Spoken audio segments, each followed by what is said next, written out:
Good afternoon. Thanks very much for attending. I thought I'd start off for fun with a sort of a graphic version of employee engagement. The daughter of a friend of mine was showing me the graphic Jane Eyre, the graphic novel, over the weekend. And I thought, right, Jane Eyre, the graphic novel, I could do better than that. So I give you employer engagement, the graphic novel. Just so you kind of know what we're talking about here. So this is a business in the community, which is a employer engagement outfit. They've set up an event, which all took place in Canary Wharf, I think. So you have some teenagers being introduced to an eminent business person, Sir Stuart Rose. Next stage is that Sir Stuart sort of connects them across to another magnate.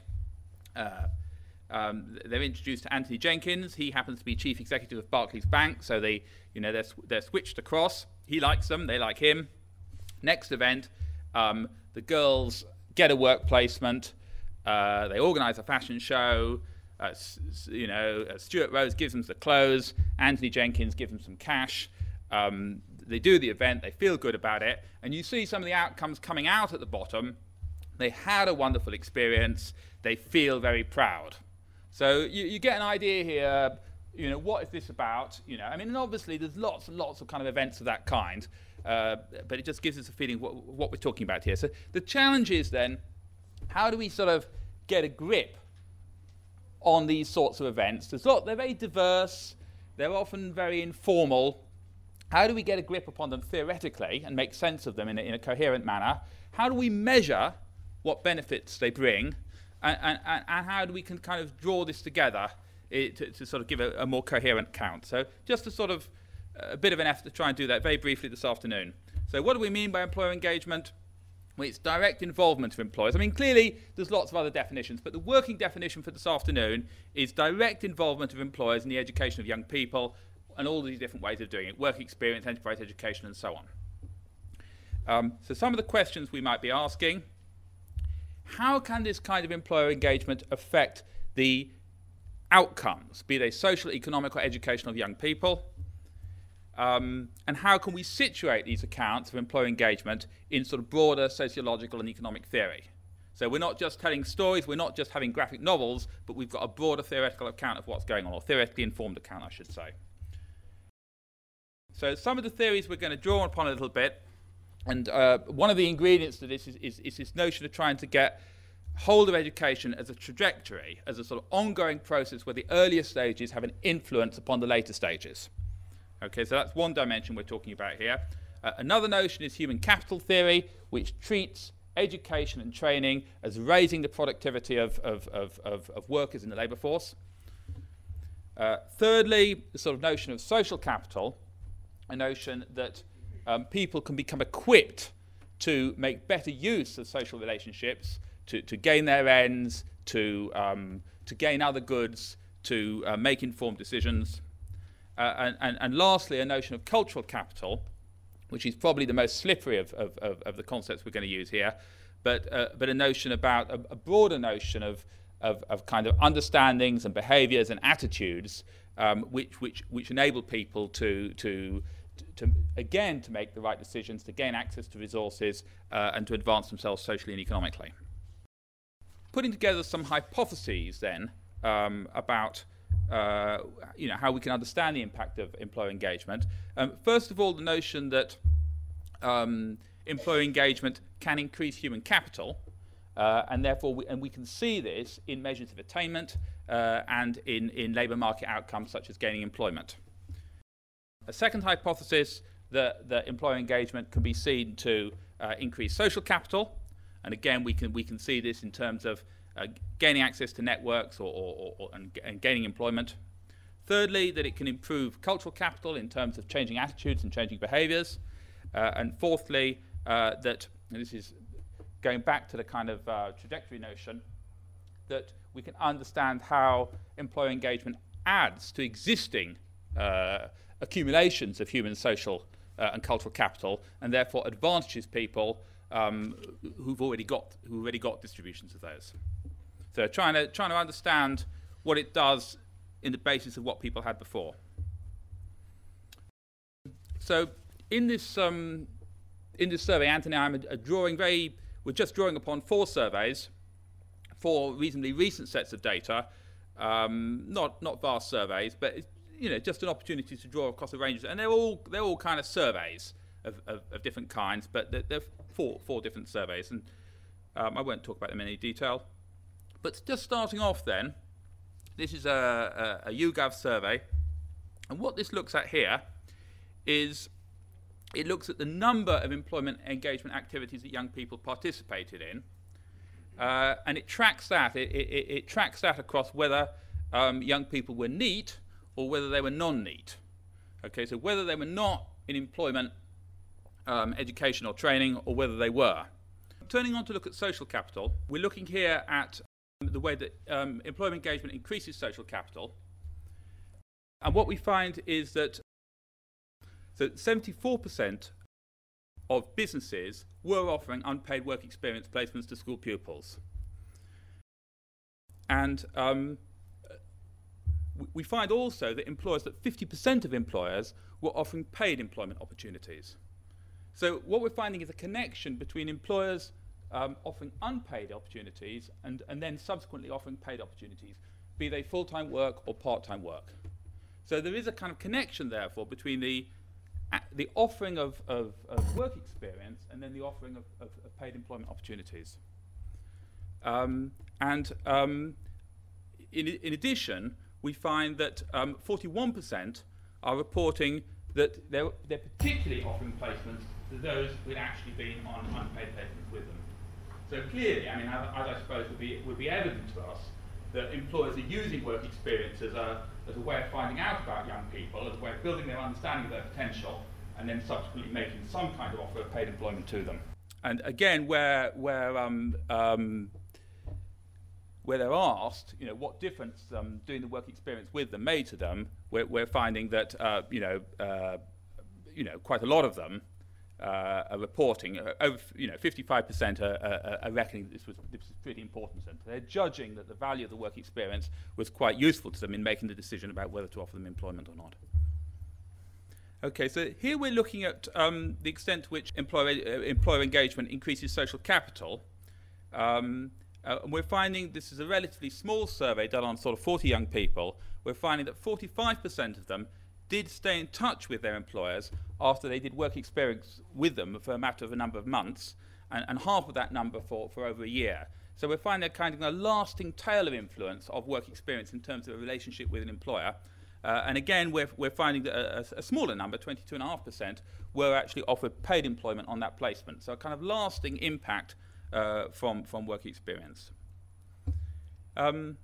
This is a bit of a survey with young people, a relatively large survey of over 15,000 young people, which kind of is about young people's perceptions of what work experience did for them.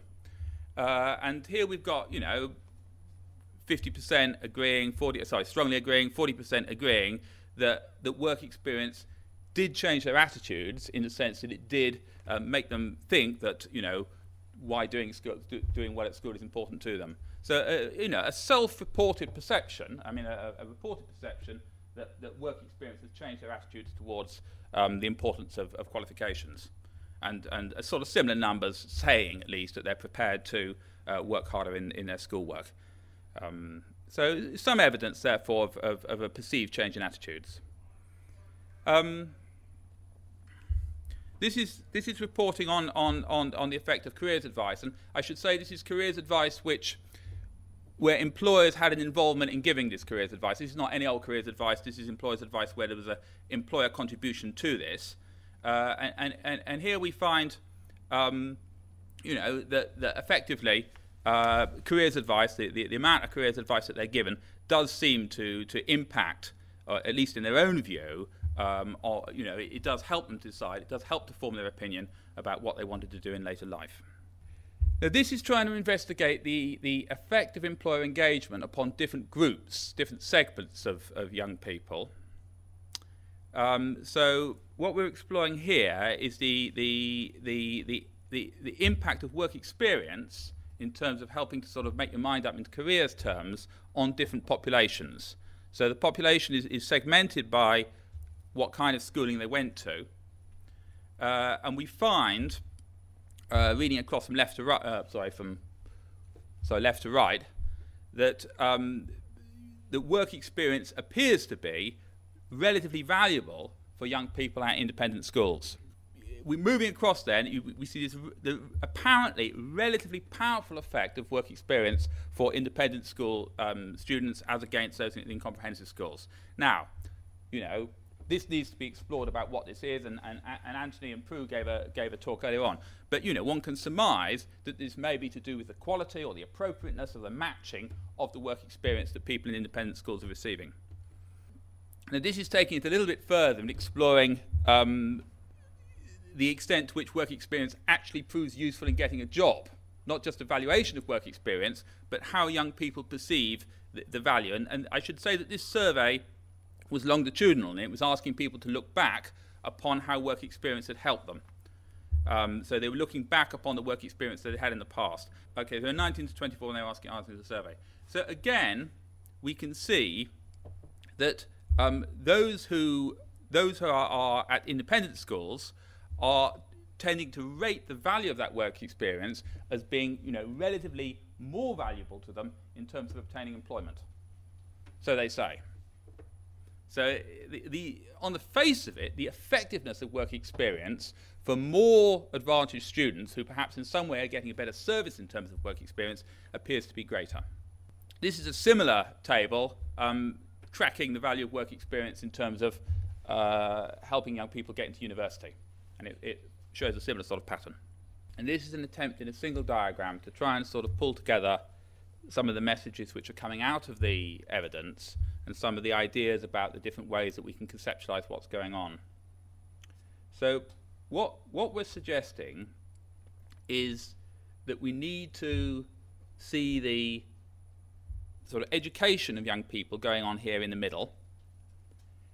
At the top, we've got environmental factors which are influencing the progress of young people, their family, their peer groups, and so on.